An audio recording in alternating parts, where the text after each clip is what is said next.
Guys, this is Lead it in. Spoiler Talk. So welcome back, guys. Welcome back to the channel. We are live. We're gonna give our spoiler review. Me and Giovanni of the Fast X movie. I just saw it today. Yeah. Actually, you went and saw it last week at a press screening. Yeah. So overall, you was giving your thoughts on it. I'm so glad I saw it for free because I would not pay to watch it again. You would not pay to watch it. I would technically not. paid. I mean, I'm an AMC A-lister, so my membership. Yeah. There's a reason why I watched it for free. I could have just paid for it, right? Because I'm a big Fast and Furious fan. Mm-hmm. My friend Danny, he goes, "Movie sucked. You should just go watch it for free." And I'm like, okay. And he was right. Because I just think this movie is too convoluted. It's full with plot holes and a lot of nothing makes sense. And the Dom and his crew are now superheroes. They can never get hurt. They can never die. If you die, you can come back alive like Han. And now this is spoilers, right? Yeah, the ridiculousness of the let's lead into it. Like when the movie starts off, this whole thing about there's a threat from the past. Yeah, I never mind when I like it when sometimes when movies retcon and it's like, oh, you didn't know that this supervillain was always there in the shadows, or maybe he was there. He wasn't the main threat back then. But it turned him into a villain. It turned him into a main threat. Well, he's the son of the main villain from Fast Five. Yeah. And the whole movie, Jason Momoa, who is that son of the Fast Five villain, was just focused on Dom. The whole time I'm watching this movie, I'm like, but dude, The Rock is who shot your dad. Why are you only focusing on... Oh, because The Rock didn't want to do the damn movie. That's why, because he said, "Fuck you, I'm not coming." Yeah. So it's like he's only focused on Dom, like the whole movie. And then they revealed before the movie even came out, Universal decided to reveal that The Rock is in an end credit scene. Yeah, and it spoiled it before I even saw it, and I saw it on an early screening before anyone else even saw the movie. A week before, they're like, "Oh yeah, The Rock is in it." And And I remember, but you know why they right? That's if it's tracking low numbers and it's not tracking as well as any of the other movies. That's a last minute desperation move to try to boost sales. Yeah. So all I was really doing, I was just Googling the movie to see how long it was, and I'm like, all right, it's 2.5 hours. Shit. The Rock is in it, and it spoiled it for me. Yeah. So in the end credit scene, I'm like, oh, I know what this is. Yeah, you can see it coming a mile away. Spoil it for me. Shit. And then it would have been nice to be surprised on that, because now the question is, do you think was that a work that him and Vin Diesel were doing, or did you think that beef was legit, that they were really not the beef was legit. I think it's because like The Rock wanted to get paid more, I think, and they just weren't having it. He was on as a producer as well. Vin Diesel is the main producer now. Yeah, but they said that Rock ego. Now, hey, I'm franchise Viagra. Yeah, they both you got brought their own me egos. They're two big guys. You brought me in to save this franchise, in which it's arguable that maybe he kind of did, because it was going in one direction, and now it's just it's in a whole different ballpark now. Literally, right? Ever since Part 9. Yeah. All right, so we talked a little bit about. Wait, you gonna shoot your cat. Which cat? Which I cat? don't know. Now it's gone away. Was that the orange one? I think it was the black cat. She bit you? Yeah, I think she put her claws on my leg. That one right there. That cat. That cat. Oh, okay. My bad. Well, I can. Nothing I can do do about it now. Don't. No review for you. What did you say about Vin Diesel? Yeah. She's a fan. But we talked a little bit about this when we were talking non-spoilers. The whole thing where Dom Toretto is Superman now. And the reason why I said that is not because of the fact that no matter what fight he's in, he's going to win. It's not just that. It's that I knew they were going to do that. But just like Superman, he also wants to make sure no one else dies. That was the whole theme of Fast X. No one dies. Like Dom is driving down in Rome and the rolling ball, and before I get sidetracked, was he able to control that rolling ball, or was it just rolling on its own inertia and gravity? Because that was a long fucking. I know that there was a hill. There was some inclines, but that thing should have slowed down and stopped Yeah. Way before long ago. At some You point, cannot tell me that thing made it all the way down to the end of it, Vatican like It was going that. faster than a car. I'm like, what? And they slowed it, and it ran through a whole bunch of things where the thing should have been stopped. Yeah. It went for 20 minutes on pure gravity and will, as if it was falling off of a building. No dents at all. At all, Nothing. Everything. It was still crashing through buildings, crashing through cars, and it wasn't slowing down.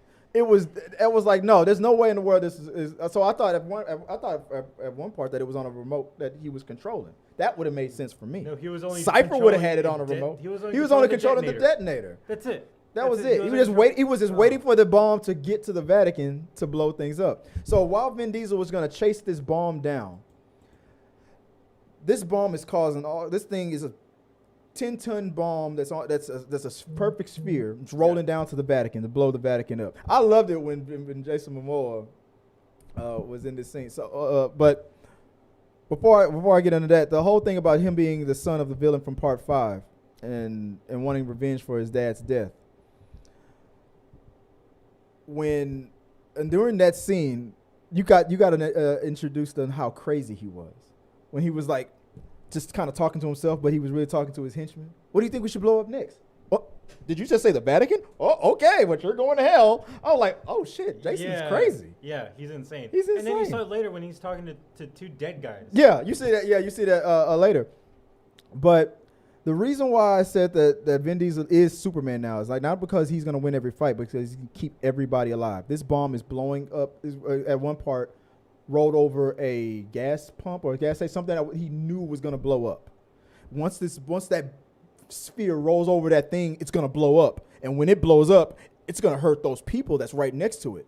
So let me get my supercar and get it on two wheels and shield these pedestrians when the fire from the explosion comes to get them.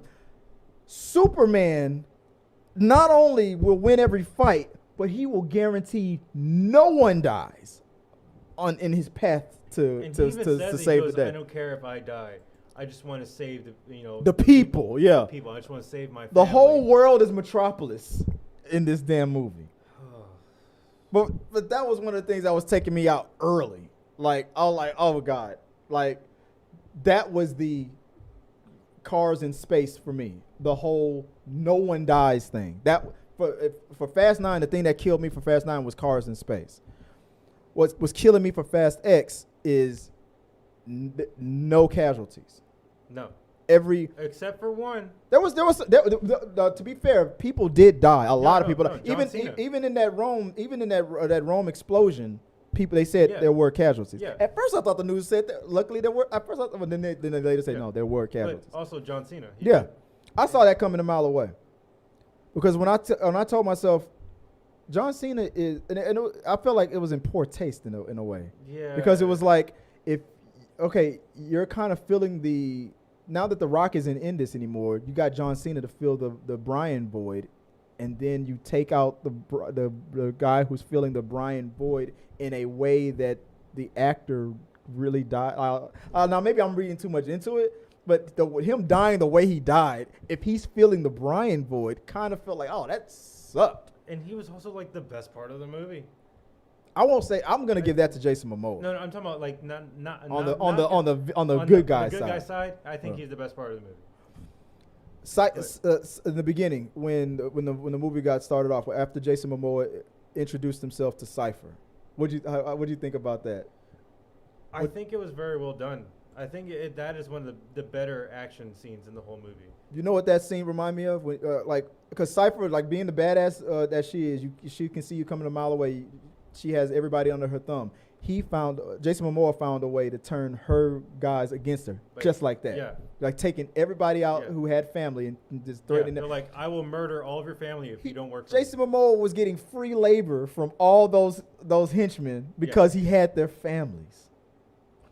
And that was the thing. That's the thing I liked about his character. He was the anti-family guy because all he had was his dad, and his dad has been dead. Yeah, so he doesn't care about anyone else. While Vin Diesel is all about building up family, and I'm all about family. Like Jason Momoa spent the last 10 years tearing all that down, mentally and all that, emotionally, all that. That's Fuck why family. He's so insane. Yeah, that's what He made him. doesn't That's care what made him about so family. great. And how did he get all that free labor from Cypher? Threatening her henchman's families. And then even his own guys, he's like, they're expendable. They're all expendable. Fuck them. Yeah. I don't care. Yeah. But now you're turning Cypher from one of their greatest threats into now an anti-hero to an ally. Yeah. I'm like, all right, I feel like her as a villain, yeah, so yeah, and you better Jason Momoa, you better step because I like the Cypher villain. So yeah, but I feel like it was a good compromise, a good swap. yeah. Like if I'm gonna turn Cypher into a new member of the family, you better give me somebody badass, and I feel like Jason Momoa did that. Yeah. What do you think? And I think it was a great way to introduce himself in the film. Yeah. Yeah. You go into the prison yard, you take out the biggest guy in the yard. Yeah. That's what he did. Yeah, he took out the top dog. villain. He took out the top franchise villain. Yeah. And Instantly. Yeah, it's just like that. And then you realize, well, if he can take down Cypher, he can take down anybody. Yeah. That's what he instantly became. I felt like he was one of the if I'm not gonna do a ranking now, maybe we'll do a Fast and Furious villains ranking in a little bit. But he's up there. Maybe he's not number one, but he's in the top 3. Yeah. Jason Momoa is in the top 3 now. Because you have a lot of these characters who are now allies who used to be villains. Yeah. Because you have Hobbs, you got John Cena, you got Jason Statham, you got maybe to Jason me The Statham. Rock was the best villain. Even though he didn't stay a villain. In that same movie. In that same movie, but he was still the threat. Yeah. He wasn't the real threat, but he was the main antagonist. Yeah. But I'm gonna put if it's Statham, Rock, that's the conversation And, for me. Luke Evans in Fury 6. Yeah. The You mean the other Shaw? The other Shaw brother? The other Shaw. I didn't like him at first he was for me, he was one of the worst villains for me. Until Fast 9. Then I was like, the villain from Fast 9 made the first Shaw brother look like a god. That's how much I hated that dude in Part 9. Like Cypher, really? You're controlling Cypher? And I'm glad that by the end of it, they were like, "No, Cypher was playing you the Even whole time." the villain from Too Fast, Too Furious was better than the villain from 9. Yeah. He was not threatening at all. I hated that dude. But they made Cypher, as much as they didn't use her at all in 9, they made sure to make up for that in 10. She had some action scenes. Like, she was just as badass as she was in Part 8. And even though she was outnumbered, she knew how to get out. Yeah. And she knew how what did she say? Yeah. Oh, you thought I trusted you guys? Yeah. Oh, no, I've been deactivated your guns. I was like, you can't fuck with like Cypher. that's badass. Yeah, she was badass. Yeah. Like there's really, good scenes in that, and the fact that like these characters are still these badass characters that you all know and love. And it really showed, like, Jason Momoa, he's gonna come in here and he's gonna make his move, and he's gonna show, hey, I'm in this film, and I'm not like your typical villain that you always see. Yeah, and I'm eccentric. I'm not afraid to be out in the public. The fact that he was not just kind of hiding in his cave, waiting for the hero to finally make his way across the world to the villain and break the door down again. No, he was out there in the streets. He's not one of those villains that, like, I'll just throw some money at it and send all the henchmen off to die. He did that too, but he was in those streets with he was solo there planning everything, and I mean, especially towards the end, we can talk about it, right? Well, I checked out like halfway in the movie because I'm like, dude, Vin Diesel, he literally flipped a car with one arm. Well, with one hand.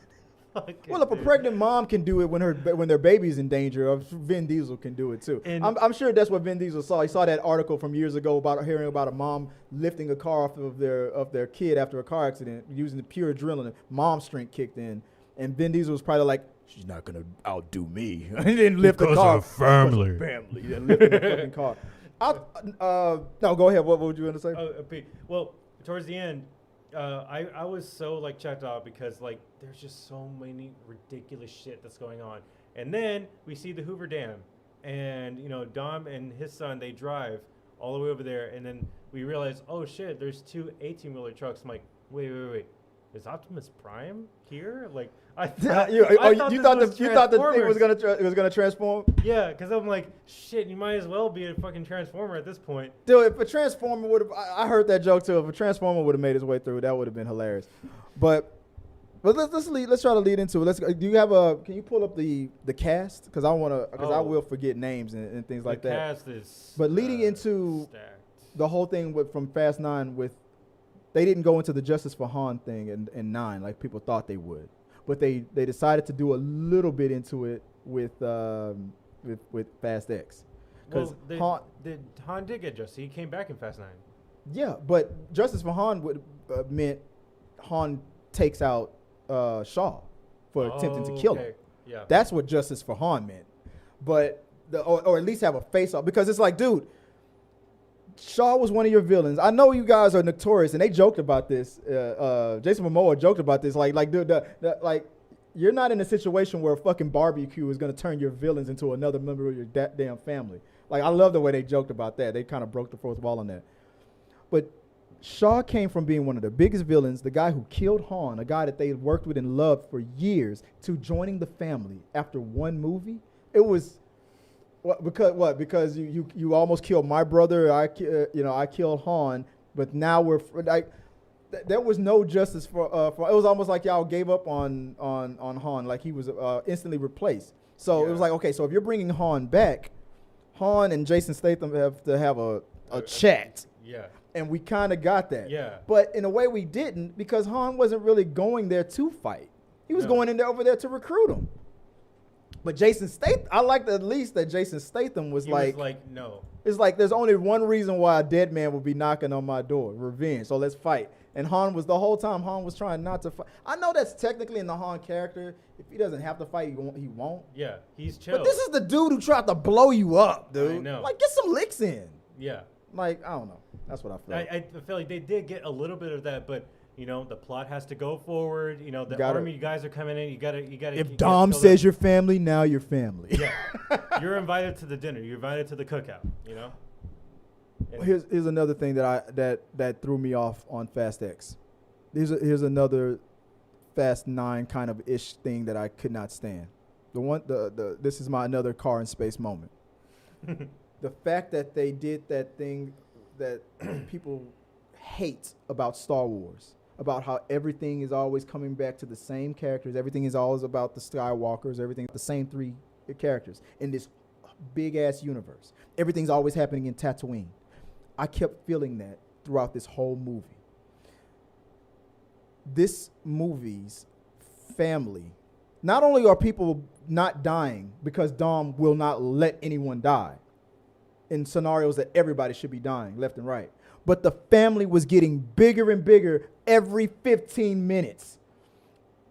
Dom, the mother of his child, lost her a couple movies ago. Let's bring her sister in. I even know I love the actress that they got. Is that Ratcatcher? That Rat? Yeah, Catcher from yeah, that's Rat. I love her. And she was also in Guardians 3. Yeah, I love her by the way. But yeah, I lost my baby mama. Let's bring in her sister. Yeah. We lost Mr. Nobody. Let's bring in his daughter. Yeah. No, people die or go missing. Doesn't matter. This family keeps growing. Yeah. How is this? I killed this guy in part 5. Here's his son. And then you even got like older actors. They got Helen Mirren, and then you got. Well, she was in the previous movie. And then you got La Abuela. I don't know what her name is in the movie. She's like a grandmother. She was in the cookout in the beginning of the movie. Yeah. So they're expanding. The family is constantly growing. Everybody. Not only are people not dying, we're finding new family members. Yeah. We were gonna get, besides Hobbs and Shaw. After Hobbs and Shaw, I thought we were gonna keep spinning off into more, because it seems like the Shaw family, like the Toretto family, is like the Shaw family is the Torettos of England. So I'm thinking, I thought that the franchise was gonna split into that. Anyway, but it didn't. I'm going off on a tangent. Now, I have a complaint about that too. What's that? there are too many characters in this movie. It was hard for the film to focus on one thing before it jumped to the next. Like there's a scene with It was very schizophrenic. With Letty and Cypher. They're fighting, and then they get knocked off, and then they fall on some glass. And then I'm like, all right, they're gonna get back up again, right? Nope. Next scene. And I'm like, what happened? And then the next scene, they hashed it out during the cut. Yeah. Like, they solved their issue after that. Yeah, and I'm just like, too many cuts. These characters are all over the world. I'm like, can you like put them together? There's too many like things going on. That was Momoa's plan, was to divide and conquer. That was, get them all scattered apart so he could systematically, because if they're all, but that goes back on what I was saying. Dominic Toretto can will you to stay alive. And Jason Momoa knew that. So the best way to kill his family off is by splitting them up. Yeah, because if Dom was anywhere near Letty in Antarctica or in Rome and all that, then everybody would live. We have people finally. I would not be surprised if by the next movie that John Cena is alive. Because he was within a square mile of Dominic Toretto, that means John Cena is still alive for some weird reason. Even though it makes sense that his sacrifice stays a sacrifice, but it kept getting more and more and more ridiculous. How many people will not die? And I thought that one and only time that they were going to do that was with Han. Like, I understood why they brought Han back, was because he was a fan favorite, and they decided to make the following movies, take place before his death and all that. But then they had to eventually get caught up to his death. Yeah. Then all of a sudden, like, oh no, Mr. No, I can explain that away. Mr. Nobody. Yeah. He wasn't even in the car. He wasn't even in the car. Yeah. You know that it was a magician. Like, it was happening too much in this movie. Fake deaths were all over the place in this movie. Nobody was dying. No tension. Like, even towards the end, all the characters, or some of the characters, are in a plane, and then Jason Momoa shoots Ludacris character. Ludacris Han. Was it Han there too? No. Yeah, because they were traveling to England to recruit. Ramsey, I think she was there too. They were in a plane trying to get back to Dom. Yeah, and then Jason Momoa, he shoots down the plane. You don't see where it goes, but that's because the plane crashed on the other side of a mountain. Yeah, they're alive. They definitely got into one of those cars and drove down the air onto the side of the mountain. Off screen in these movies. No, and the fact that one of the actors so ridiculous, mentioned that. I mean, High Evolutionary mentioned that in an interview. You didn't see him die on screen. So because it's Marvel. I thought he died, but I guess not. But because you didn't see him die. He's a better villain than Kang, I think. I love the fact that in Fast 9, they called that out. It was like, am I invincible? Am I in a video game? Is this a simulation? Why am I going through all these impossible missions without a scratch?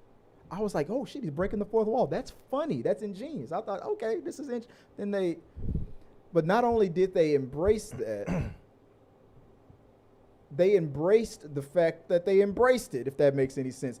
They called it out as a joke in Fast 9, and then they went full on with it.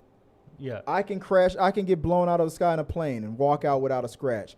I can tell my 10-year-old son to jump out of a car into my car. 10-year-olds' bodies aren't action-packed, developed to do shit like this. You can't even jump that far. Remember what I taught you, son. You've been preparing for this. You thought I was teaching. He missed Dominic Toretto because he was within a square mile of Dominic Toretto. Dominic Toretto would turn into Mr. Miyagi in that moment. You thought I was teaching you to paint a fucking fence? I was teaching you to block and crane kick and all kinds of shit. And drift. All those drifting exercises was me teaching you how to jump from one car to another. Because we practiced that scenario 1,000 times at home. And then, like, people even survive gunshot wounds in this movie. Like, Like the way Brie Tyrese, Larson? oh yeah, Brie Larson wasn't that gun in the helicopter? Wasn't that a sniper? Or was Yeah. that an assault rifle? yeah. She got shot here. In the If it was a sniper rifle, that shit would have. That should have blew up her whole body. Her up. But no, it just one got shot. Oh, I'm hurt. Yeah. No, you should be fucking dying. Let's talk about the Brie being Mr. Nobody's daughter was not necessary. Nope. But the character I could understand, because he's no longer with the organization anymore. He gotten written out. Retired. He's retired, or he's in hiding right now. Yeah. His daughter could have been his successor, but he wasn't. They got what's that actor's Mr. name? Nobody. What the guy that's in charge of the organization? Scotty Swin? Little Nobody. That's what they call him. No. The other guy. Yeah, him. Alan Richardson? Alan Richardson. Dude, I love him, dude. I've been following him. I love him in Blue Mountain State. If you ever watched that TV show, he is funny as hell. I have not seen that. But He is funny as hell. He's a cool guy. First time I ever saw him was in Smallville. He was Aquaman. Oh shit. He was Aquaman. He was in Smallville. Dude, he's a geek. He's also in Titans on HBO Max. He was in the first 3 seasons of the Titans. He's not unfamiliar with the superhero stuff. But when I saw him and the way he argued with Brie Larson about the whole, I understand that Dominic Toretto is used to be a criminal and he done some good stuff for our country and blah blah blah, and he's good at turning people who were once international villains into family. But I love that whole speech. Like he was being the most realistic. Dominic Toretto is now the most wanted man because Jason Momoa framed him for a crime for blowing up the Vatican. Yeah. Dominic Toretto is now public enemy number 1. He's now and his team. There's no fucking barbecue in here good enough to make me change my mind. I don't care that he's able to turn FBI agents, Brian, back into criminals, to turn other agents, The Rock, into from agents into family. He's like, I don't care if they work for the government. I don't care. Yeah. I'm taking them down. Yeah. And I thought that was good for that character. Finally, we have a character that cannot be quote unquote corrupted and swayed by the dynamics of family. But no, by the middle of the movie, it was like, my bad, Dom. I'm going to join your family now. But he was said in a cool way. I'm not going to apologize to you. Now that I know you're telling the truth, I'm not going to apologize. I'm just going to give you a gun and I'm going to help you. Yeah. I'm going to give you a car. And I'm going to give you a car. Yeah. But boy, did I love the switcheroo after that. You want to tell them what happened with was it Ames? Is his name? His name was Ames. Because he came from being, I will not join your fucking family. I'm taking you down too. I'm going to now join your family. Yeah, because they're on the bridge, and what was it? Dom gets ambushed by Jason Momoa. He thinks he has Jason Momoa. Yeah. But Jason Momoa has a way out because he has a sniper. Yeah, of course. And then the sniper shoots. He shoots Ames. We don't know that I don't know if he was wearing a bulletproof vest. I saw it. He got shot. He got shot with a bulletproof vest. I thought he died. I'm like, ah, shit. I thought either he was out of commission, like Brie Larson was, like how she was shot in the shoulder. Yeah. But then in the end, when it looked like Dom was finally got, or about to get away, or about to be rescued by Ludacris and Tyrese. Yeah. It turns out the guy who was like, oh shit.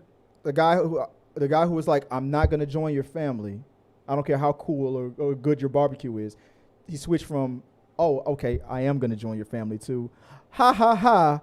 I was really working with Jason Momoa all along. Jason Momoa has been planning this shit for years. Not only did he study all of Dom's family, he even got one of his boys to infiltrate the secret government agency. Yeah. That at first was where his brother was thought he infiltrated. Yeah. Oh, you thought that John Cena infiltrated that organization? No, Jason Momoa really infiltrated some shit. Yeah, and that was just like a huge twist. I'm like, I did not even see that coming. I had to give it to Momoa for that. Yeah, I didn't. I love the fact that he in one movie, in 2 or 3 scenes. You see, I'm gonna hunt Dom. Now I'm gonna join Dom to, bitch, I was the real enemy all along, Dom. remember that loved scene it. in the beginning of the movie? That was me, That was motherfuckers. me. That was me. Oh, let's flash back to Fast 5 again. Yeah. Pan the camera to the left. There's Jason Momoa. Pan the camera further to the left. There's Richards. What's his name? Ames or whatever his name. When they were stealing the vault. Right there. Yeah, well, he was there. I was there since The day whole one. time. Keep panning. Keep retconning this shit. Dude, they were retconning this. This movie was already written and done with, and they were like, you know what? I can justify your character just by doing making you a villain the whole time. I loved it. That I loved. I had to give it a that's why I'm surprised that you didn't like it.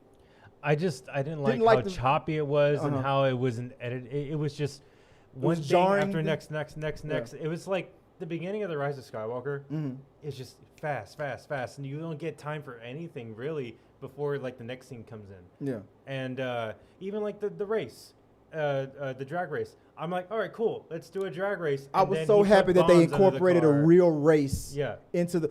Let's talk about the race real quick. I- It was like he set up because they didn't show a race in part 9 for that I can remember. No. They fixed were that. being chased, but no They race. got back to a let's have a race, right? A bet. Let's put something on the line. What was it? What was the bet? He's like, well, if you win, I'll turn my. Well, they did kind of have a race in part 9, but it was a flashback of a race when Dom was young. So, but I don't count that shit. Oh, another But- super chat. Hold on, we're about to get to the chats in a yeah, minute. yeah. A second. Oh, we see you guys. We Don't see worry. you. We got Yeah, about to yeah. highlight. But when they were in Rio, and it was almost like they were replaying what happened between Dom and The Rock when he thought he had Dom ambushed and cornered. Yeah. He's like, this is Brazil. He's like, this is Brazil. This is Brazil. And it was like that Yeah. vibe again. Yeah, he's like, And he ordered- you can't buy the streets, and then Yeah. he gets all his friends to point their guns The- at them. yeah, and it was a gun Yeah. off again. He said, Yeah. all right, you know what? Instead of us killing each other, let's have a race. If you win, you get me. But if I win, he's like, but if you lose, just don't lose. I knew it was a setup when he didn't give any real stakes. He was like, but if you lose, just don't lose. Just trust me, don't lose.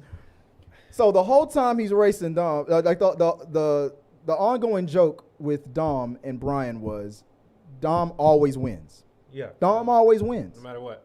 They even broke that rule. Dom lost. Jason Momoa beat Dom. Now he cheated like He a did mother. cheated, and I didn't like that shit at all. There's okay, so it's Dom, Jason Momoa, the guy who was in charge of the racing organization, and then Dom's baby mama's little sister, who you didn't know that was who she was at first. Until we reveal it later. So it's 4 people in this race. Jason Momoa puts bombs on the other 2 cars, Yeah. and because he was really teaching Dom a lesson. I'm going to put you in a situation where you're going to have to choose between one of your family members or the other. That's what that whole race was about. This is what I'm going to do to you later in the movie. You're going to have to choose who lives and who dies. So he said, pick who's going to, in the middle of the race, pick. Is that guy going to die or is the girl? And he picked the girl to live. And you didn't know why he picked her at first, but Jason Momoa always knew he was going to probably pick her. But he was going to blow her up anyway. Yeah. So Dom had to stop racing to save her life in that race, his baby mama's sister. And Jason Momoa crossed the finish line and was like, I won. Laughing as he did it. I won. I beat Dominic Toretto. You said you didn't like that. Why? Tell me why, and then I'll tell you why you're wrong. I think that I would have just liked a regular street race. And, I would have liked just a regular street race and then maybe a trick at the end of it, because that's what this franchise was built on from the beginning, was just street racing, right? I'm like, I would have liked for them to put a trick at the end of it. No. I understand why you liked it. Why did I like? Come on, tell me why. Come on. Because he had to choose who he had to save. No, that's not the reason I loved it. Dominic Toretto said it in part 1 when Brian said, dude, I almost had you. I almost had you. It doesn't. The boy even said it in the middle of the beginning of the movie when we were playing video games. It doesn't matter if you win by an inch or a mile. Winning. The rule is, this is Dominic's rule. Winning is winning. It doesn't matter that I almost blew up your baby mama's little sister. or that other dude that you had to, because Dominic Toretto is all about family, and Jason Momoa knew that. He knew that that was his baby mama's sister. He knew. That's why he wanted her to race so bad. Dominic Toretto, we said at the beginning of this spoiler talk, Dom is Superman. He can't let anybody die. He couldn't save that guy, but he could save his baby mama's sister. He knew that he was going to stop the race to save her. And then he just crossed the... Doesn't matter. You chose to save her. You could have won the race, and you could have turned me in. You could have ended this right now. But you chose to save somebody. And I beat Dominic Toretto. He's going to call Brian on the phone and said, I beat him for real. No, he didn't let his foot off the gas. I won. Winning's winning. That's all. That's it. Lawyered. You just got lawyered. All right. Let me... He fucking won. And then he bragged about it to his son. He did brag about it. He looked at his son and face. You know I beat your dad in a race, right? That was, oh my God, that was petty. I love his pettiness. I love him. I love this. Maybe I'll give it a higher rating now. I'm trying to talk my way up to a B now. No, I said what I say. I said it was a C. C. You said D, and we D, settled on D minus. Yeah, I'm not giving it an F because of Jason Momoa, because he's just such an eccentric villain. They were just trying to make this into Avengers Infinity War, where you see Thanos win the day.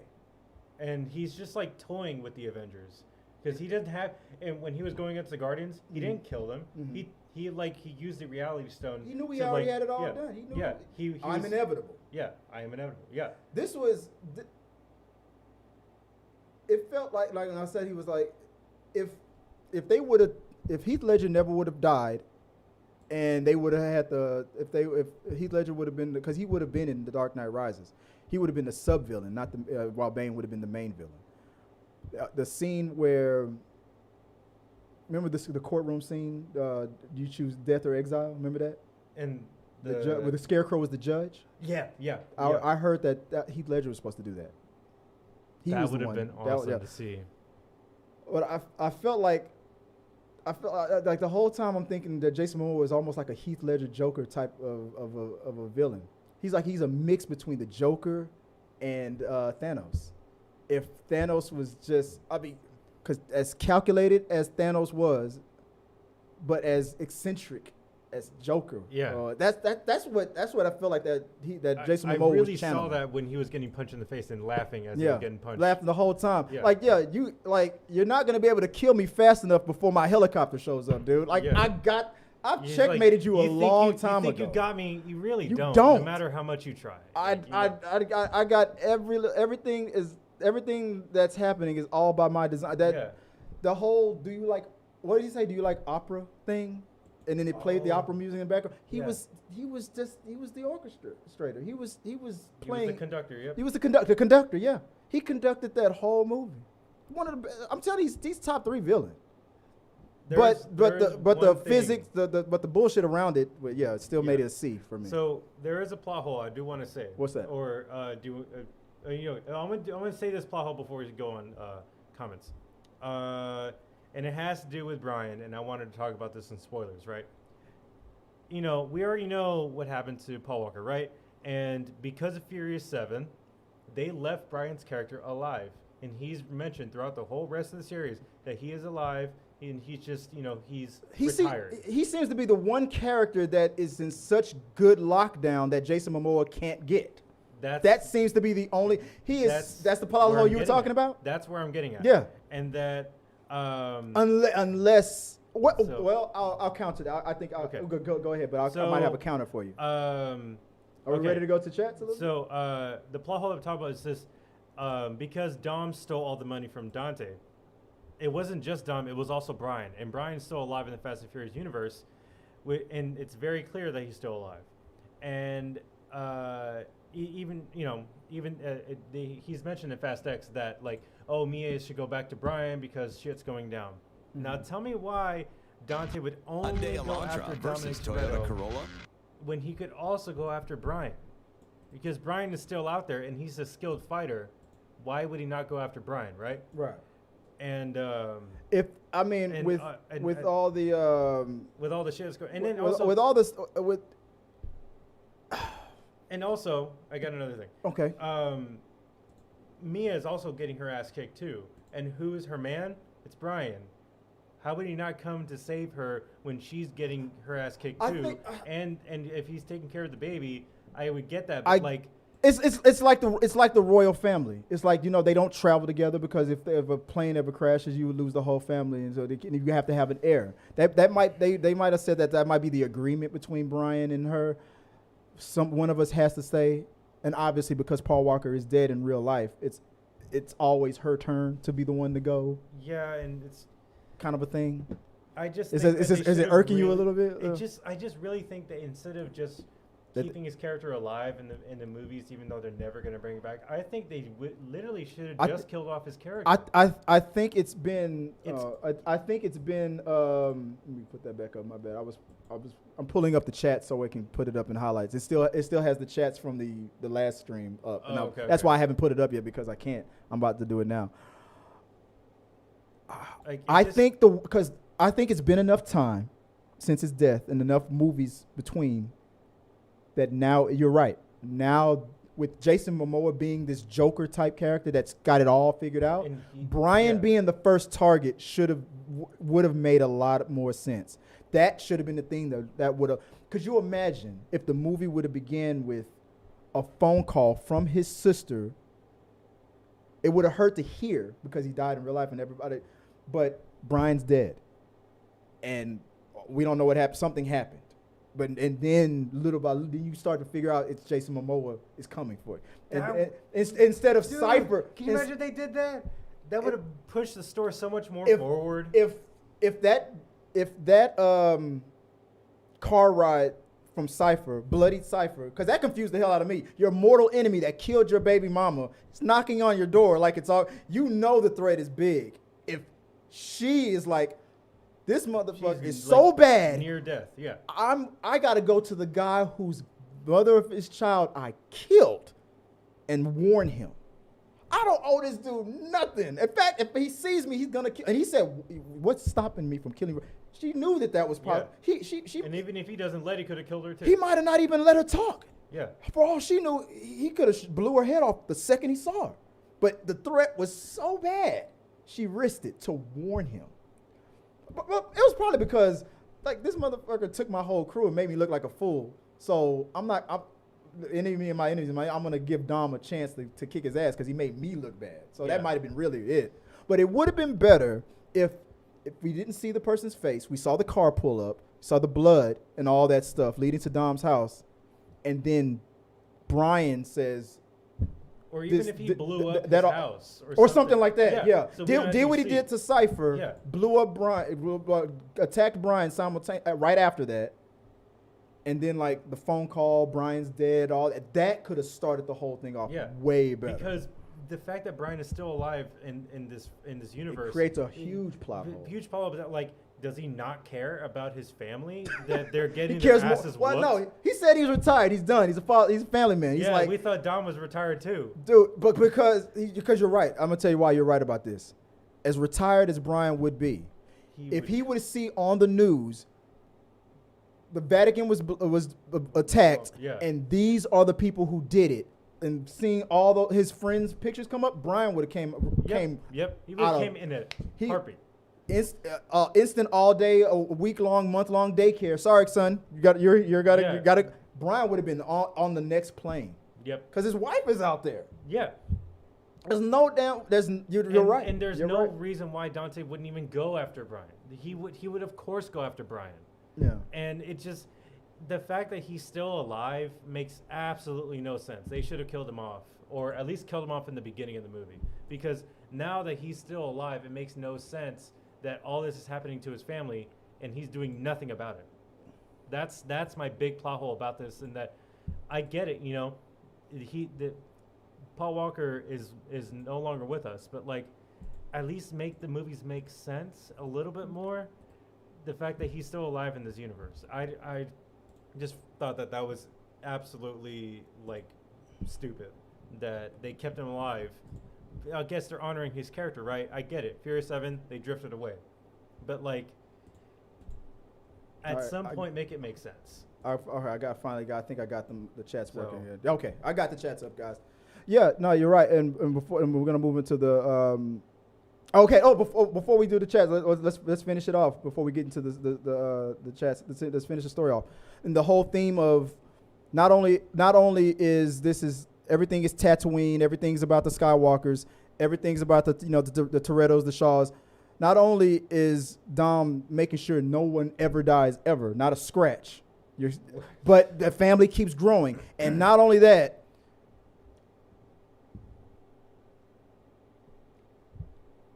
I bring a good point, don't I? Gal Gadot. Oh yeah, what the fuck? What the fuck? Oh god. You can really that fireball that she fell inside.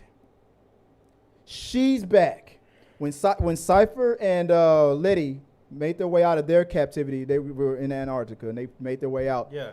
That submarine comes back. I was like, oh, that's cool. The submarine come back. And then I'm like, hey, that's the submarine from part 7. Was it 7? 8. Or 8? Hey, that's the submarine again. That's another cool callback. Why is the camera still on the submarine? I was like, why is the camera slowly going to the submarine? Submarine door opens. Why is the camera still on? This is all the plot, the setup for something amazing is about to happen. Something wonderful. Wonder Woman full.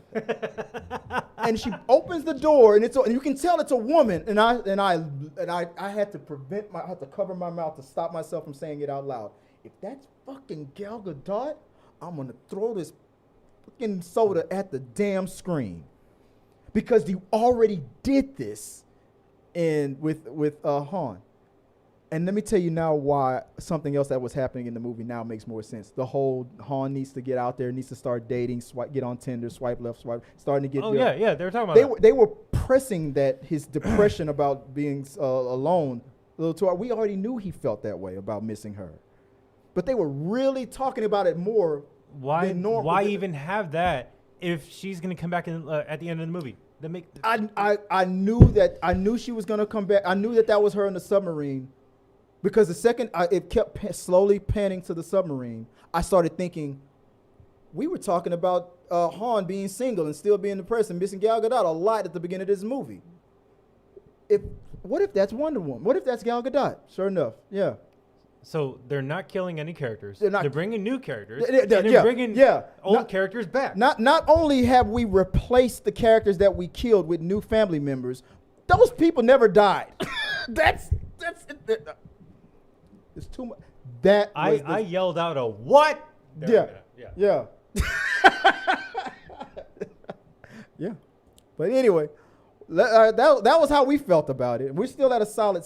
We gave it a C-. 6. Yeah, like a D. Yeah, we're at a C- for it right now. You gave it a D. Yeah. I gave it a C. We compromised to a D-. Yeah. Let's see how we feel a little bit after that. Let's go. Let's start from the top. Vin needs to return to Riddick. Do an old man Riddick who has kids. Copy God of War, lol. This was not God of War. I called him Superman, but yeah, God of War, yeah. Jump out of the car, boy. Yeah.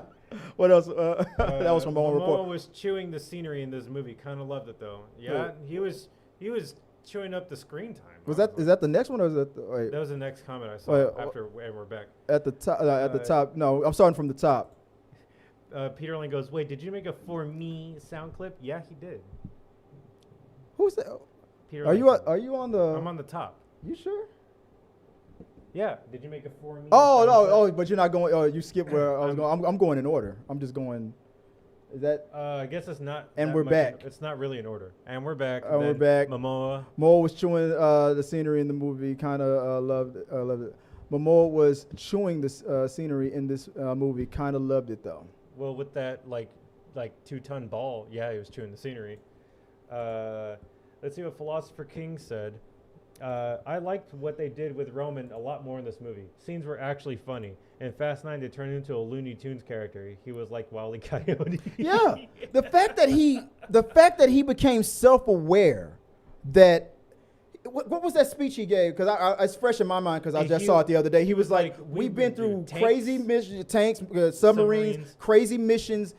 that normal other people would have died in, but we've done it twice.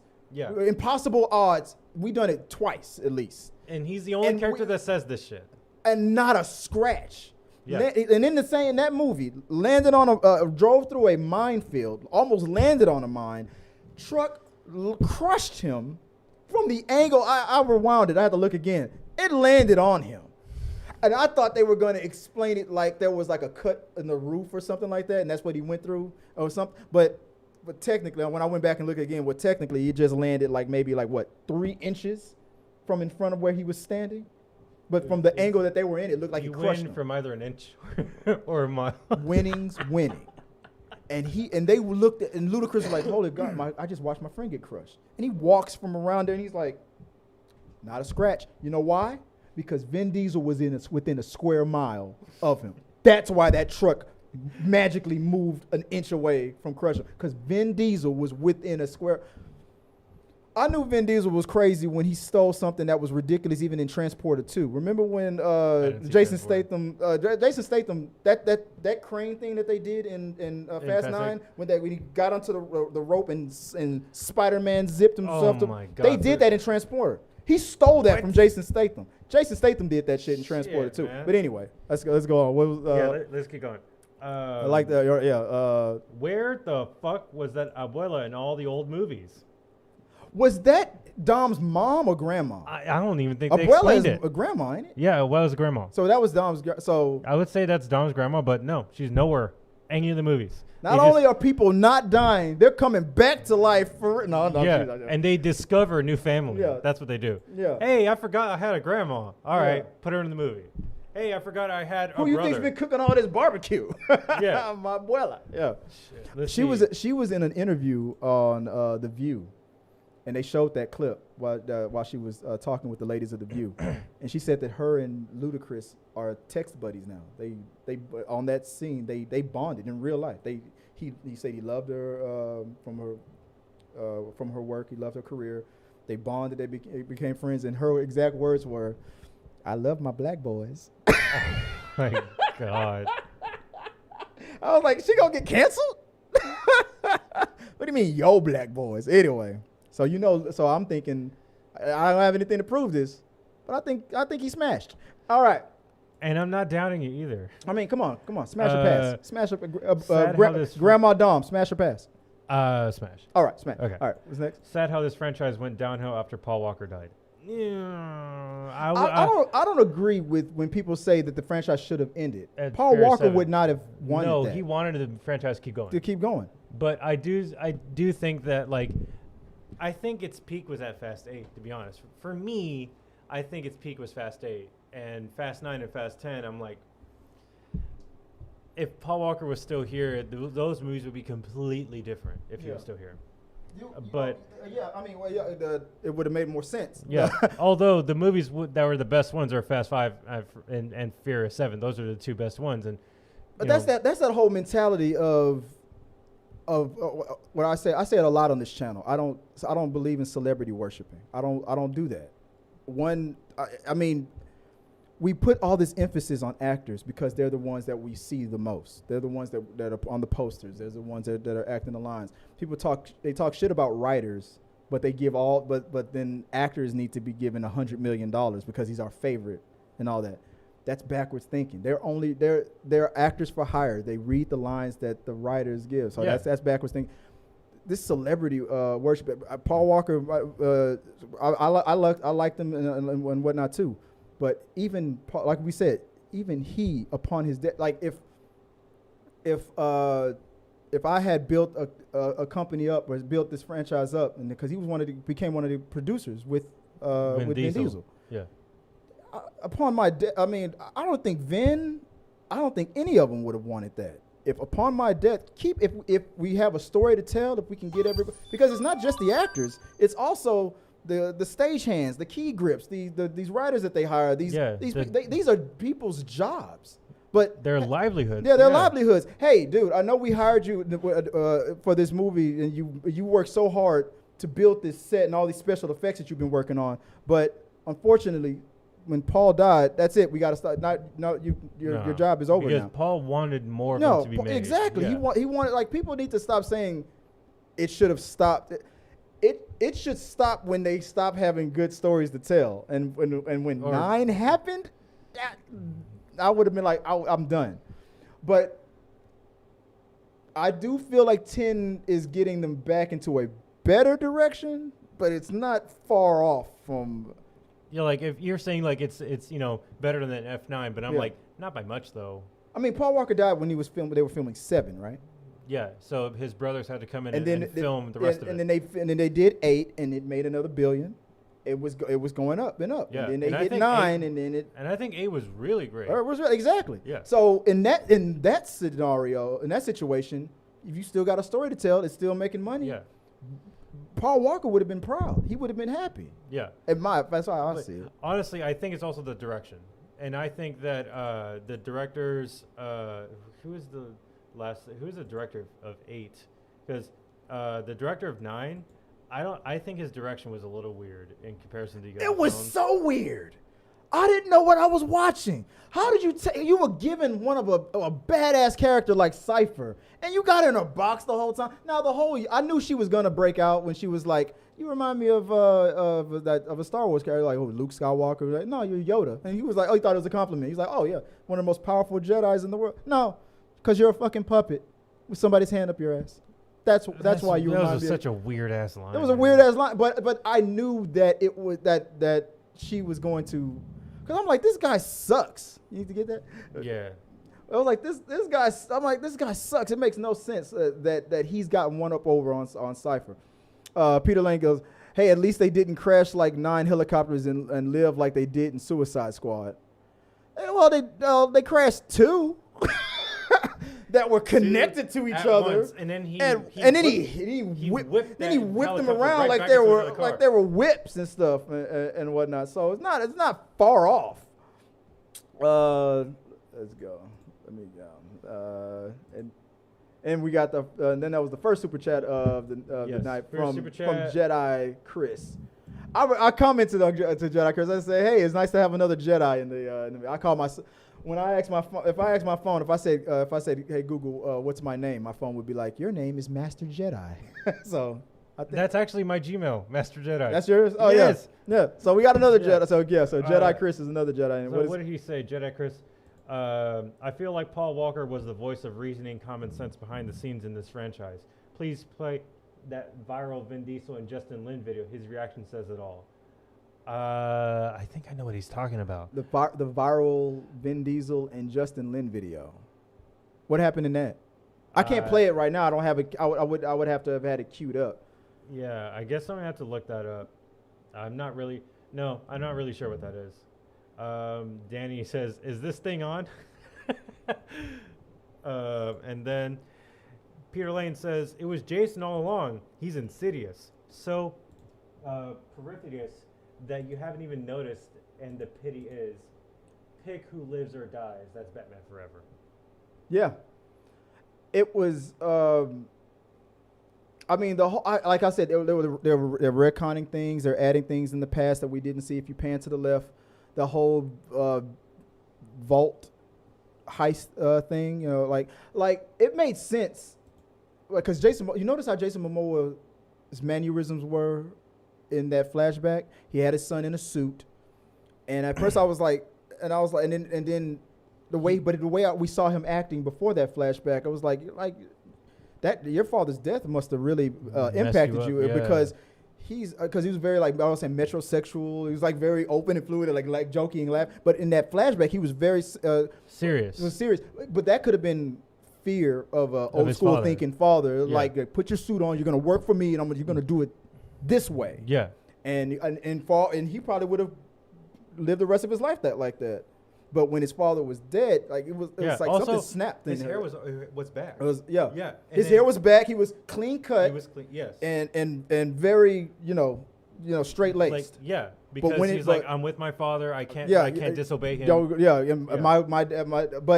But then they explained that he had a history. I was like, you're gonna have to say that you're half. What was that? Brazil or what country was that? Was that?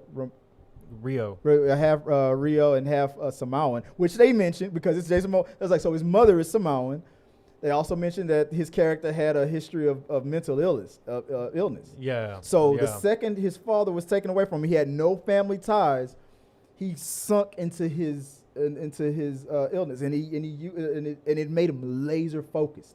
He was not only was he a sick, crazy individual, but that doesn't affect his calculate.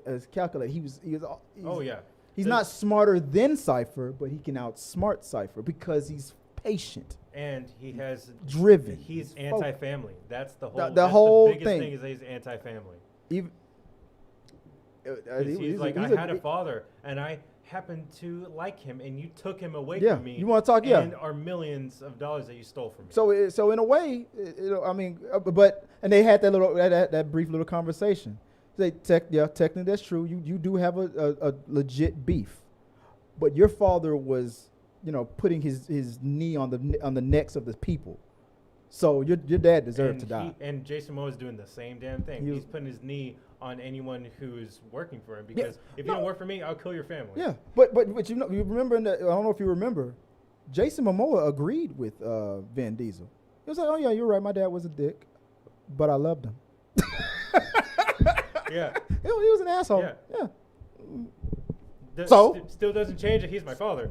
You got to die. You're still gonna. Yeah. And that last lesson that he got from his father, so you would just kill him? You would show him that much mercy? No, you destroy them first, and then his dad would have been proud. And I like when they're like right next to each other, and they Jason Momoa's guys with guns, Vin Diesel his guys with guns, and he's like, and you stole my money. What'd you do with it? He goes, I burned it. I'm like, that's a good line right there. Yeah. They didn't really burn all that money, no goddamn way, because they had millions of all that hidden money that. Oh my God! It doesn't matter that you took my dad's money and stuff. I'm gonna take your money. One thing before I read this comment, the craziest cameo in this movie. Why the fuck is Pete Davidson in this movie? That threw that? Another car in space moment. Oh my God. His character, I can understand the cameos, but his character did not work at all. Oh. You literally had a chance. I was like, what the fuck? If James Gunn directed this, I would have understood half the cast. It was like it just felt like Vin Diesel was like, get as many superhero from both Marvel and DC people as we can get because we just recently saw. Because this is technically a superhero movie. This is the Fast and Furious universe is the Universal Studios comic book. Yeah, that's their comic book. It was just as crazy when you saw Kevin Hart in that Hobbs and Shaw spinoff. Yeah, I'm like, what the fuck? It's just because The Rock and Kevin Hart are friends. Yeah, what the fuck is Pete Davidson doing in this movie? I mean. A comic relief type of character, but it was like he wasn't even you had a chance to use him and get Pete Davidson to do something that we haven't seen before, but instead you chose do that shit that you was doing on Saturday Night Live. Do that, because that's all we got. Yeah, and we've seen that before. I like it when Pete does, even if he's fun, even if he can still be funny. Yeah, but take some chance. But no, that was a Saturday Night Live sketch. He was even funnier in the Suicide Squad movie. Exactly. Yeah. He was even funnier in his brief little cameo in Guardians of the Galaxy. Bet you didn't know he was in that. It was like a blink and you miss. Yeah, blink and miss. Yeah, that was even better but even in his movies that he's doing like on Hulu and stuff like that, he's his dark comedy stuff. He's actually pretty decent. Yeah. But they decided to do the Saturday Night Live stuff. Yeah, and then they decided to make Tyrese and Ludacris be like the actual comedians in the movie, and I'm like. Well, they always go at each other all the time. And I'm like, damn, dude.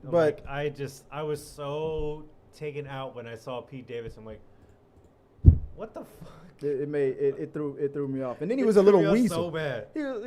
But then he takes money from them, then turns them in. Like come on, like dude, like don't be that much of a weasel. You can went from a weasel to a snake to a rat.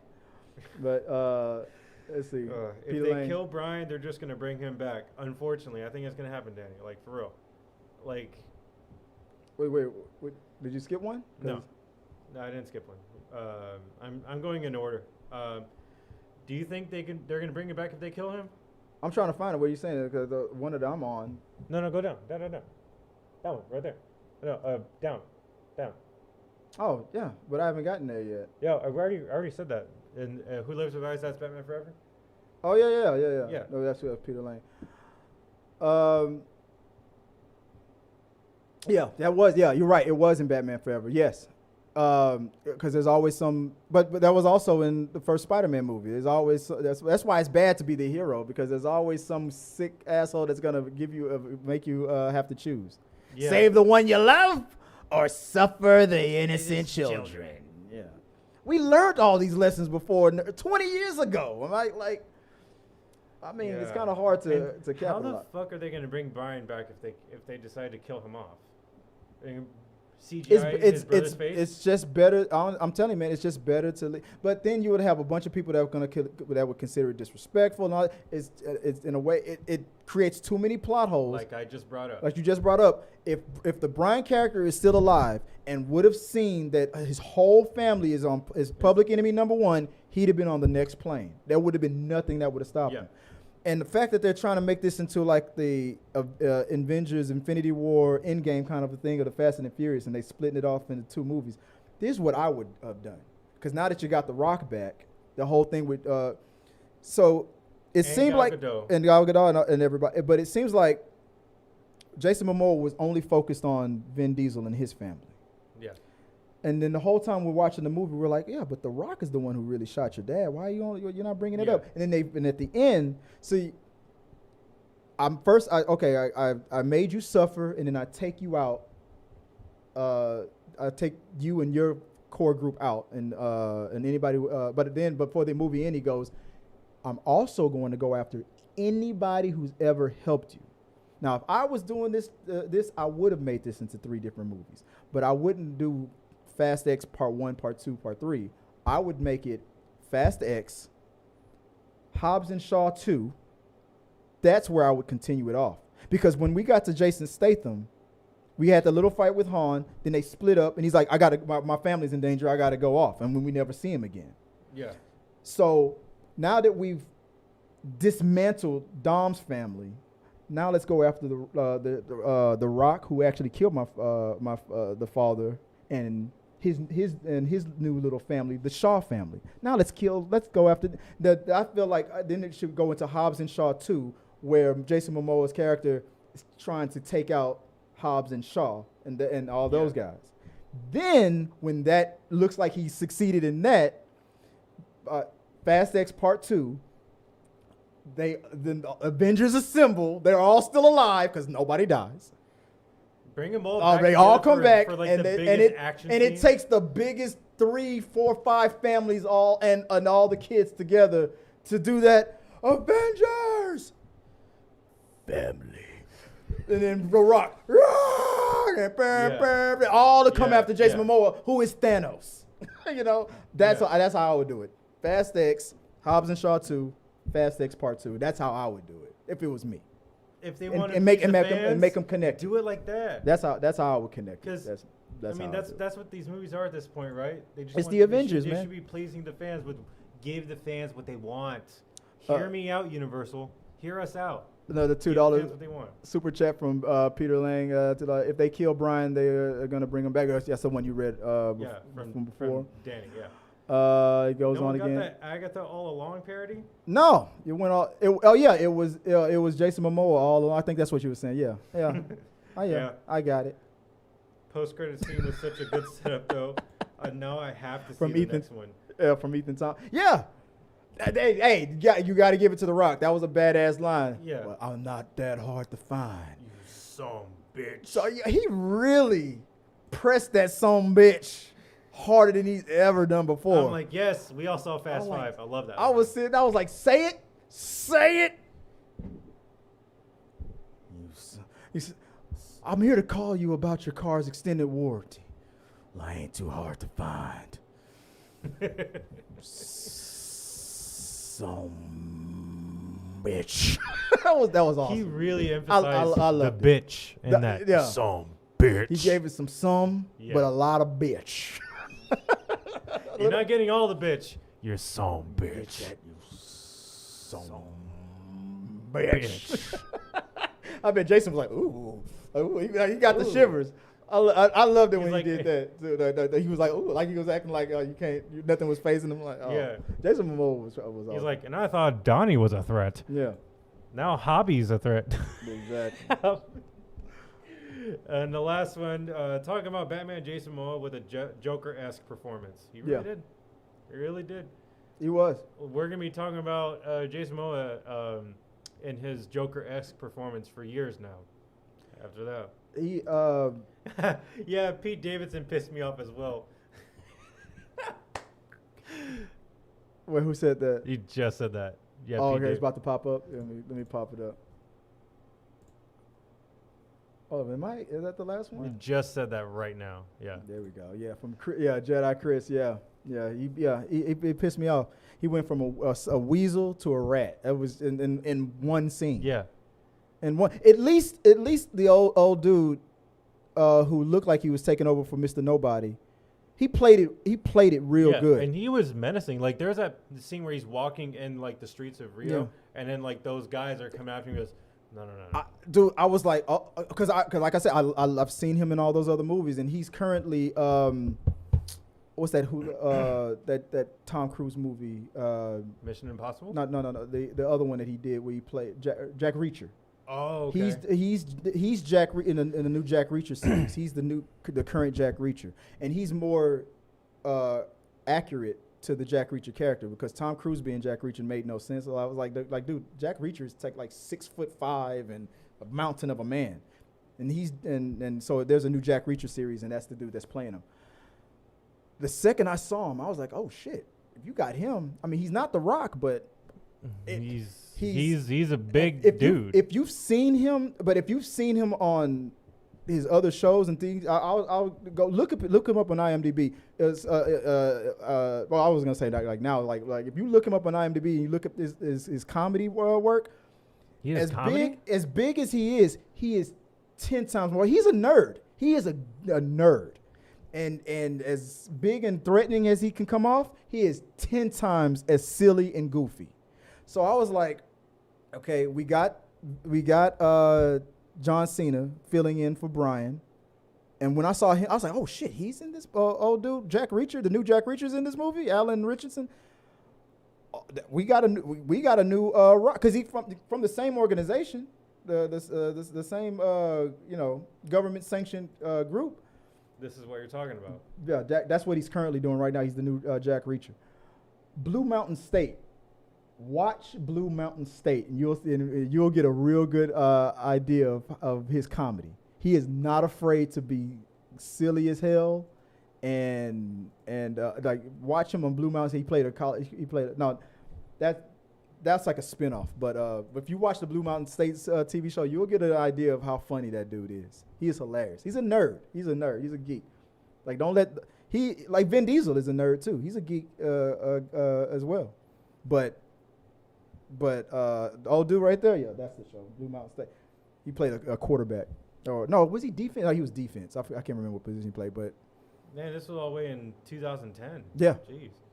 The dude's been overdue to start getting into these franchises.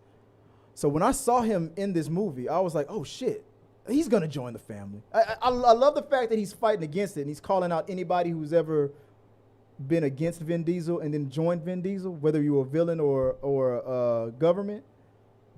But I was like, I knew in my heart, I'm like, but you're gonna join the family. Vin Diesel's gonna win you over, and then he did. But then it turns out, no, he was a villain, and I was like, that's even better. But you're not like a Cypher. You're not like a Rock villain. You're a villain that can never it was a stretch to make Jason Statham be able to join the family, and his brother Deshaws joined the family. That was a stretch. He's past that stretch line. Cypher is past that line too, but I can work with her until. How do you feel about that? Do you think Cypher killed his baby's mother? She is not going to join the family. I think she should just be neutral. And they call her anti-hero. Yeah, because like she would have to saving this lady's life might be the thing that makes him not kill her, but he can never forgive her because you killed the mother of his son with intent. Like she wanted to kill her in front of him. Yeah, that made it all the much worse. Jason Statham killing Han, that was a stretch, and being brought into the family was a stretch too. But I don't know.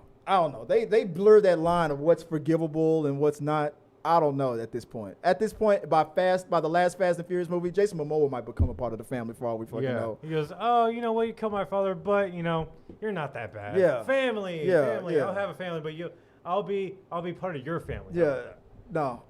I think the next movie should be only focused on taking out The Rock and Shaw. I think it should be I bet the first half of the next movie is going to be a Hobbs and Shaw 2 kind of a thing, and then by the last act, it'll be a Avengers Assemble kind of a thing. That's my theory on it. And I heard that Vin Diesel wants to recruit none other than Robert Downey Jr. for a villain.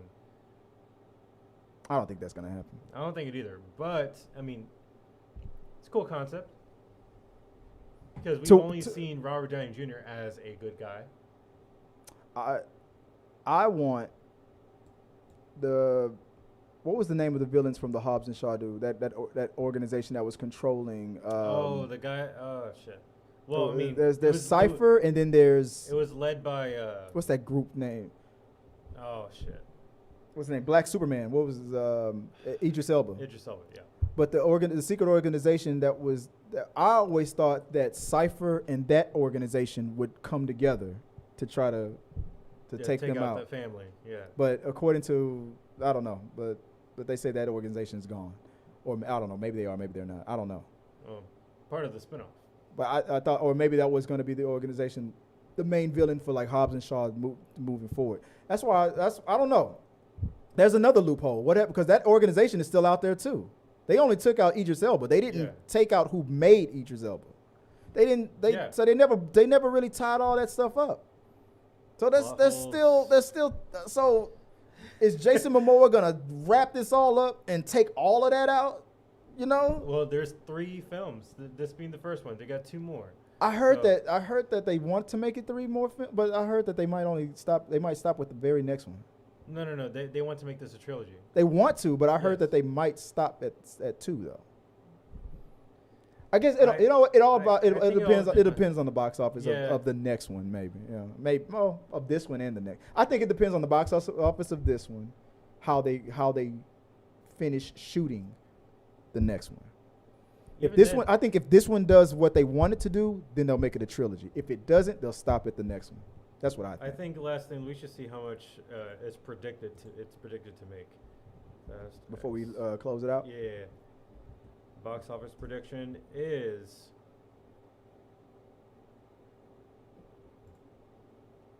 $60 million or more in North America and at least $220 million at the international box office. Looking to get $280 million worldwide in his first week. I think that's pretty good. Yeah. That's better than what I thought for Little Mermaid, right? No. Shit. Peter Lane said, well, a Black Widow blew up a little girl. She's still an adventure and a godmother to Clint's kids. Yeah, that's true. But that's Marvel. But no. This is this is eventually going to be Marvel at some point. Like, dude, everybody gets forgiven. Yeah. With everyone coming back from death, do y'all see the computer geek dude and the bad guy from the first Fast and Furious movie will come back in part 2 and 3? Who's the computer geek dude? I hope you're not the computer geek dude from part what? From part 1? I don't know. Unless you're talking about Pete dude, Davidson. when they brought back Bow Wow and what's his name from Tokyo Drift in part 9, I thought, oh, that's cool. But it's like, dude, y'all went from being regular street racers drifting around Tokyo to rocket scientists. Where did that come from? That made no sense. Nope. y'all are rocket engineers. He's a pilot now. He can fly. Like, oh man, I was like, I mean, it's okay. I'm okay with bringing people back, but bring them back the right way for the right reasons. It just made no sense. Why was Pete in this movie? That's what I'm asking. Why is he in this movie? With everyone coming back from dead, oh yes, that's the one you already read. Why was Pete in this movie? Yeah, it just made no sense. No. The computer geek, with everyone coming back to dead. He's the computer geek from the bad guy from the first. You mean the guy? You mean the guy, the scientist that was under the hood? The guy no, I'm thinking about. He got shot up. The guy was like, "Dumb, I don't know what I'm doing." He got shot by the. You know who I've always wanted to come back? Dom's old rival from part 1, the Asian guy. Oh shit! That dude's still alive. You know, I've always wanted all their. I thought Cypher. The reason why Cypher kept coming back was I thought she was going to collect all of the villains. That would be awesome. To come after every surviving villain.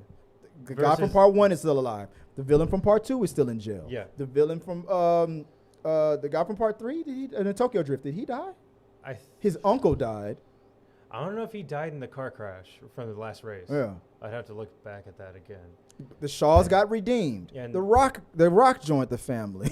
So a lot of them, more villains have joined the family than and then the one from part 4 is dead. Yeah, they even mentioned that. Didn't they talk about that in this movie? The fact that people either die or join. Yeah, Vin Diesel. They like recapped all of the movies. They were yeah.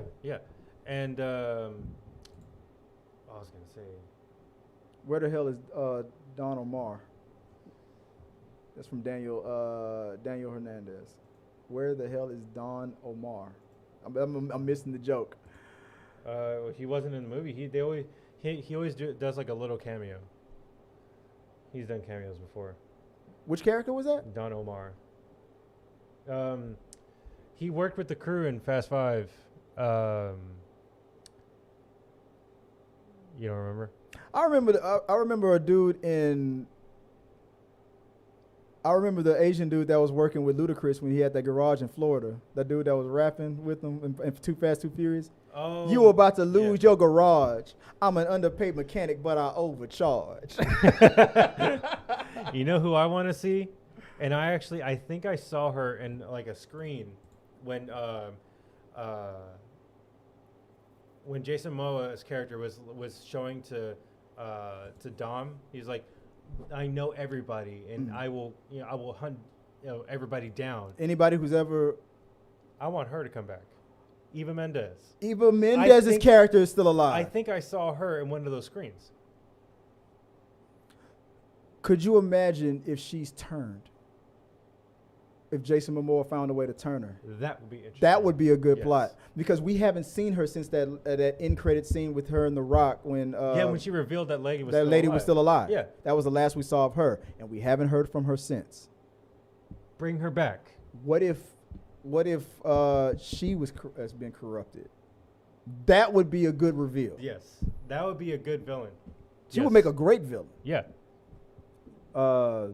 Letty would kick her ass, but Cypher looks like Cypher. Letty would kick her ass, but I mean, like one of those villains from afar, and then she, but she seemed like she was honorable. I think The Rock, or she would, or maybe if they would have ever have done Hobbs and Shaw too, because Ryan Reynolds was in that. He was to look like he was going to join Hobbs and Shaw's crew.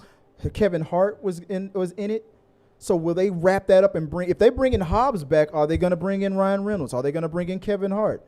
Is the Hobbs and Shaw crew gonna come into like I feel like the next movie should like 90% of the next movie should focus on Hobbs, Shaw, and the Shaw family and all those people like Ryan Reynolds, Kevin Hart, and working on because they're connected.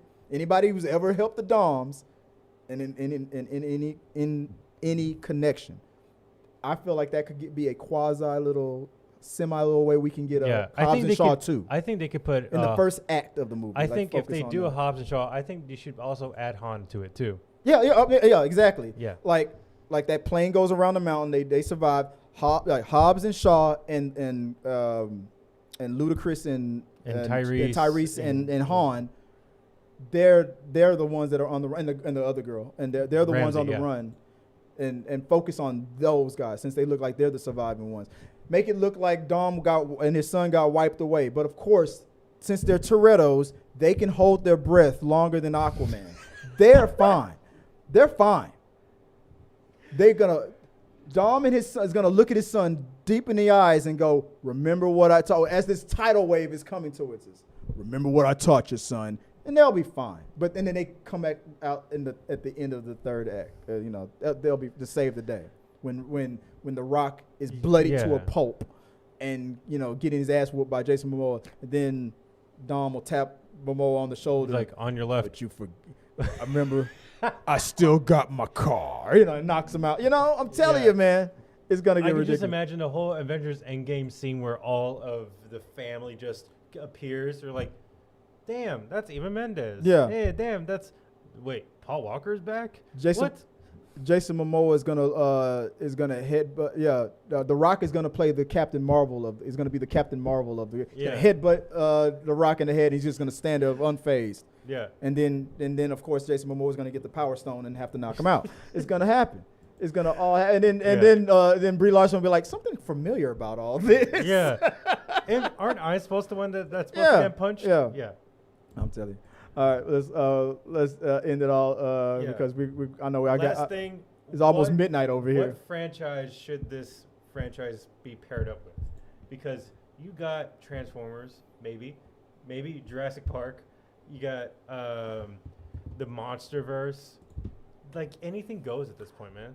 At first, it seemed feasible when we were still in the if you want to call it that logic of the Fast 6, 7, and 8. But ever since 9, I don't want anything to happen now. I wouldn't be surprised if a Transformer shows up, but I don't want it now. Now that they've gone too ridiculous with nobody dying and everybody coming back from the dead, and I had 5 grandkids that you didn't know about that are now in this family now. Yeah. It's becoming too much.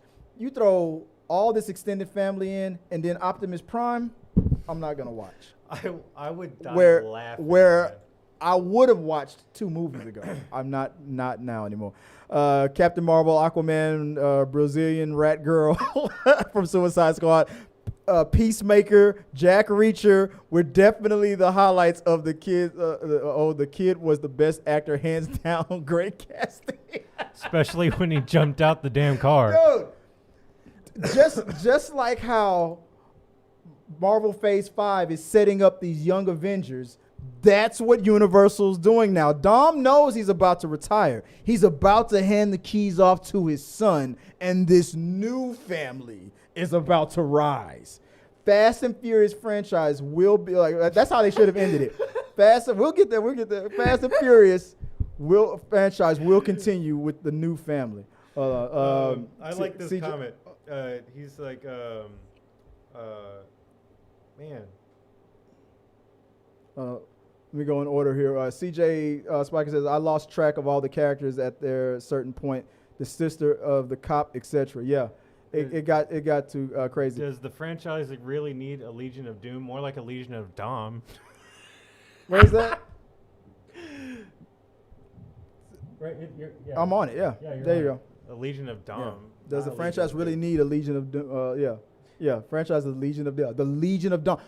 All right. That's your title. Using the name Dom. Put in the before we close the show out.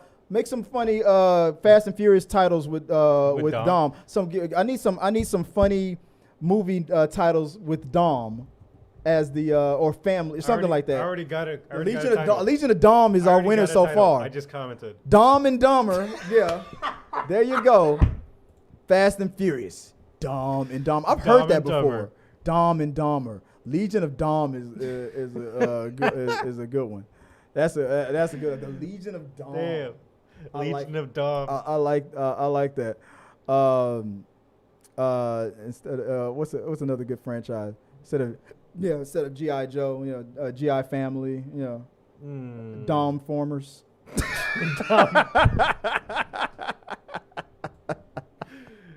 Oh what's going on. Damien Hernandez, Con Omar was in the movie franchise from movie 3 through 8. Don Formers. Uh, Please don't bring Ronda.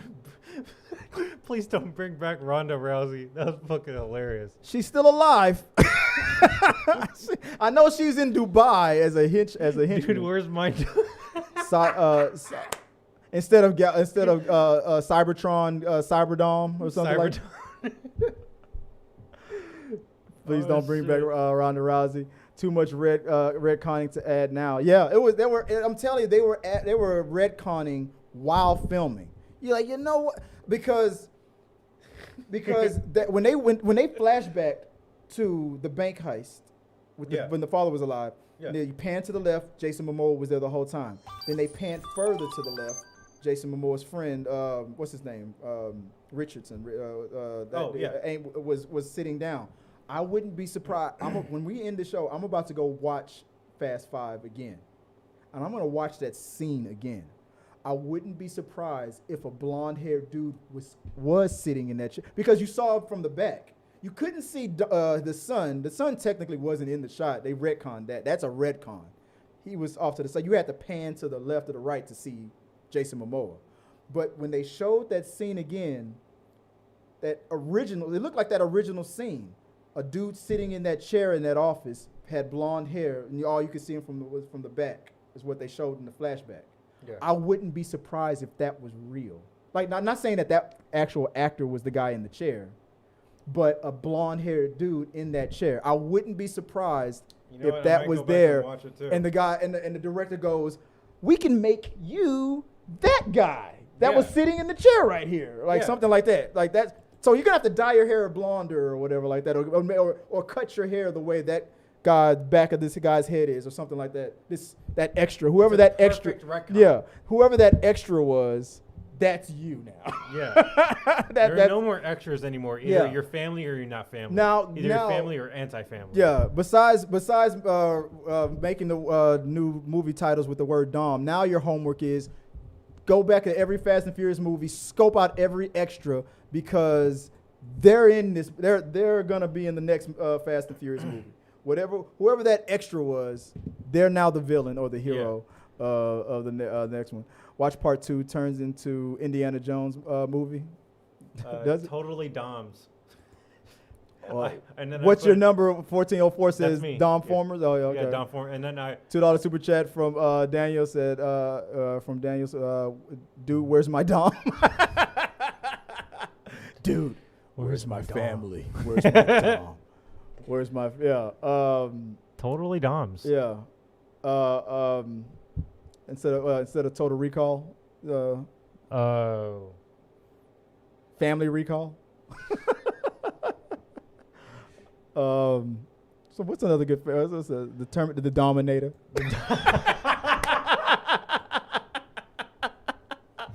The Dominator. I'll have family. Arnold Schwarzenegger in this movie. Put Arnold Schwarzenegger in this movie, man. The Dominator. You cannot defeat me. I'm the Dominator. It's family. Do it. Kill me, but don't kill my family. Only person that can take out Chuck Norris is Dom in the family.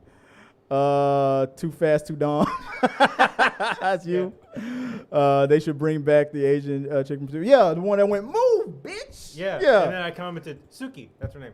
She should. Because now Ludacris is dating the British girl chick, right? Isn't that? I don't think they're dating. He's trying to date her. Is he? Is that what I'm saying? I thought they were.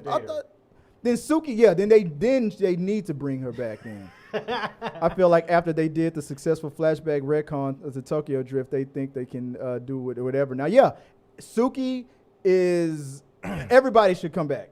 Yeah. Everybody. Even the guy who lost the race.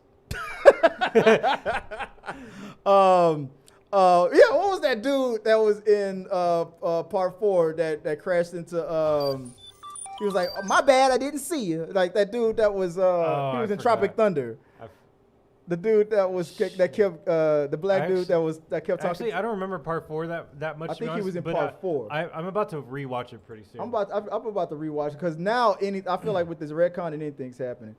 Let's see. Is that that's Damien? I could picture Ja Rule coming. Monica. One of my uploads on TikTok and on the channel was me talking about, because I talked about the Ja Rule character. That's Ludacris. It's not the same character, but that's who he replaced. Because everything Ludacris is doing is what Ja Rule's character was supposed to be doing. It's just Ludacris. Yeah, Ja So Rule coming back. Yeah, but he could. But I wouldn't give him a big part. I won't make him a villain or a retcon or anything like that. Just be like, hey, it's that guy.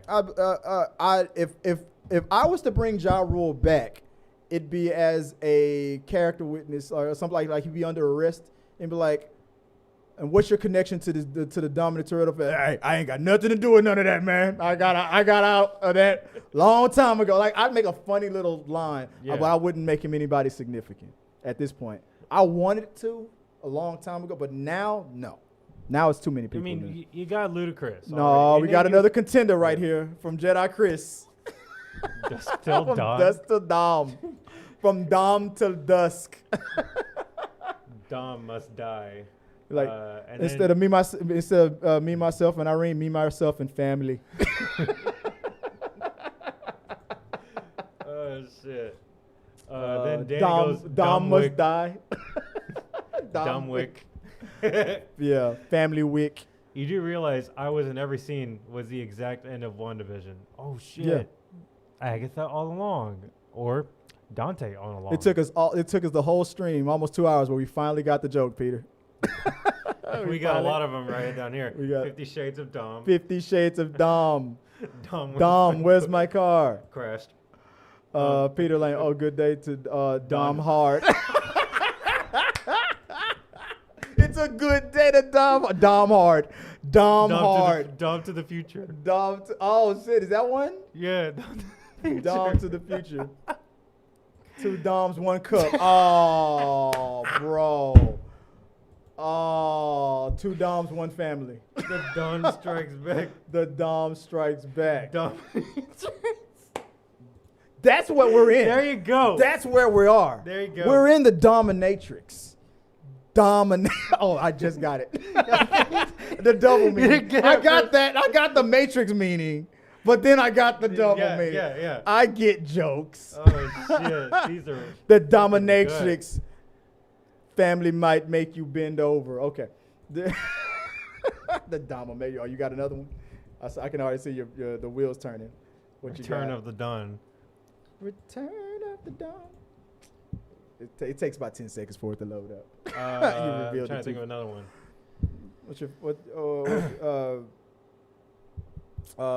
Dom rats instead of mall rats. Instead of chasing Amy, chasing family. That's what we're technically doing. Chasing family. That's what we're technically doing. Dom pool. Dom pool. How about that? Dom pool. All right. Spider-Man Into the Familyverse. And ended off with the Dom. We got Super Dom World movie. Yeah. And the Dom Father. There you go. The Dom Father. That's a good one, man. All right, guys. We got to call. All right, we got to get out of here, man. It's almost midnight where we are. It's already past midnight East Coast. These comments were great. Yeah, I appreciate it, guys. I think I like the Dominatrix a lot. The Dominatrix is it's gonna be hard to beat that one. Yeah. Iron Dom. Hey, he's actually the Iron Giant, so that makes sense. Oh. Yeah. He voices the Iron Giant.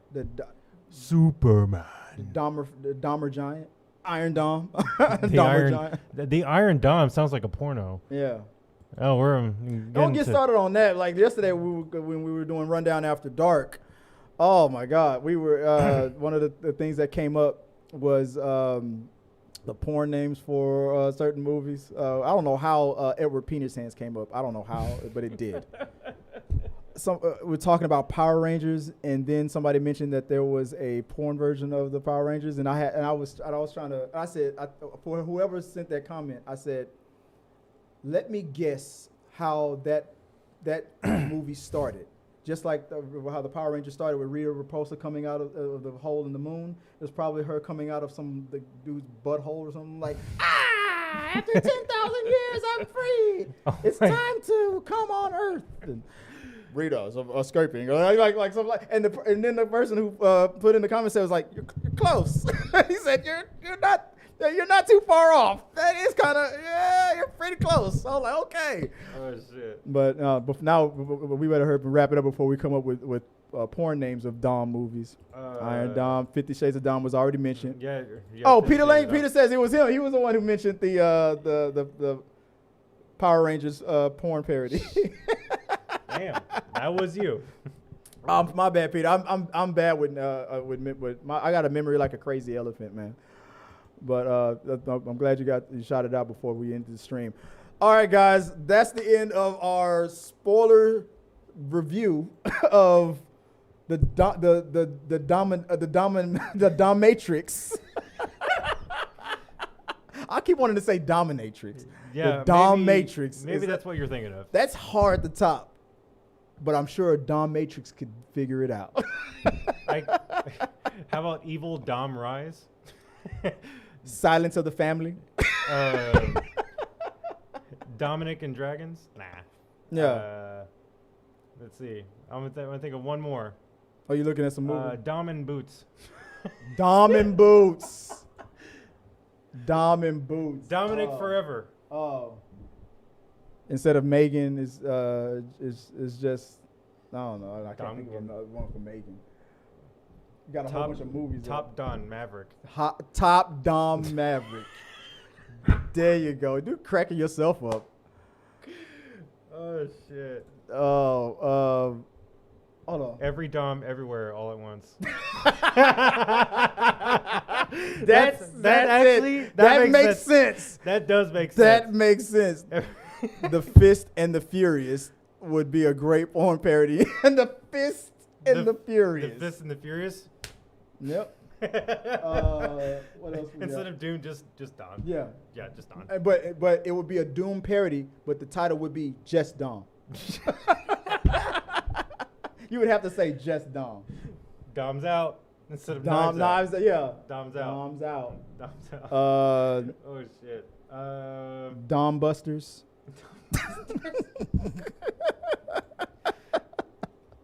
What else we got? Come on, we got. I'll give you one more minute. One more minute. Captain Dom instead of Captain America. Captain Family. There you go. Captain Family instead of Captain Marvel. There you go. And then the Marvels. Then what would be how would you sequel? Okay. Dom in Black instead of Men in Black.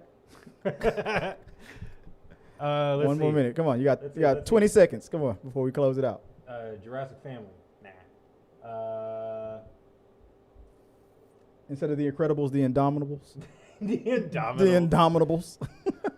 Rogue Dom. Rogue Dom instead of Rogue One. Back to the Family. Yep. I'm looking around here. Looking at the Dark Dom. The Dark Dom. There you go. You redeemed yourself at the very end. Jedi Chris says Dom got his groove back. Stella got her Dom back. Dom got. Oh, I'm gonna make it come full circle. You'll see. That's what she said. All right, man, we gotta wrap it up. What you got? Dom got his Groot back. How Dom got his Groot back. There you go. All right. Dom breaks the internet. Fist and the Furious. I like that. Yeah. All right, man. That's the show. That's the spoiler talk. Appreciate you guys in live chat. You made it real funny on this one. This was too funny. Peter Lane, Dom breaks the internet. Okay, I see. Okay, yeah, it just popped up on my end. I'll end it up on that. So for me, if you wanna find me online, you can always go to Chris W. Fagan on all the social medias or at t3medias.com. And look me .com or at T3Media if you want to hit me up on social media. Giovanni, if they want to find you online, where can they do it? Geo the Giant on Instagram and also my YouTube channel at The Unoriginal Comics and TikTok and Instagram at The Unoriginal Comics. Appreciate you guys. Peter Lang, Damien Hernandez, Jedi Chris, From before, Daniel, appreciate you guys in the comment section. From before there was we had CJ Spiker and people. So I know somebody's already fallen off. Who was there earlier before? What was it Mike? I forgot. I want to give everybody. I can see Ethan Thomas giving you a shout out. Shout out to I said Damian Hernandez. And everybody who was watching us from the rundown before, appreciate you guys for checking us out for this 2-hour edition of the Fast and X spoiler talk. You guys made it you guys too are much awesome. fun. Y'all's comments were so good. Yeah, we need to do another. That's how we like should this. do our spoiler talks from now on. Yeah, come up with these crazy. Well, the Or next should we just keep it going with Dom? The next one we're gonna see is the Little Mermaid, so that's gonna be kind of interesting. Yeah. Interesting. The Little Mermaid. We'll figure it out in post production. The Dom and the Mermaid. Nah, that's the little Dom maid. Instead of flounder, it's what? Don't forget Daniel. Hey, you know what? Daniel, he helps keeps the lights on. Yeah. I said Daniel Hernandez. Yeah. No, I think you're talking about my friend Daniel. Oh, okay. Yeah. I said Daniel Hernandez. I mean Damian Hernandez. Oh, Daniel. Okay. You're great. Appreciate you, Chris, for helping us out in the chats, man. This was fun. All right, guys. Have a good one. See you guys next week. There's gonna be some more uploads. I gotta chop up these segments and stuff pretty soon, so I'm gonna do some editing all weekend. This is gonna be fun to see all these comments again. Yeah. Yeah. So for sure. Until next time, guys.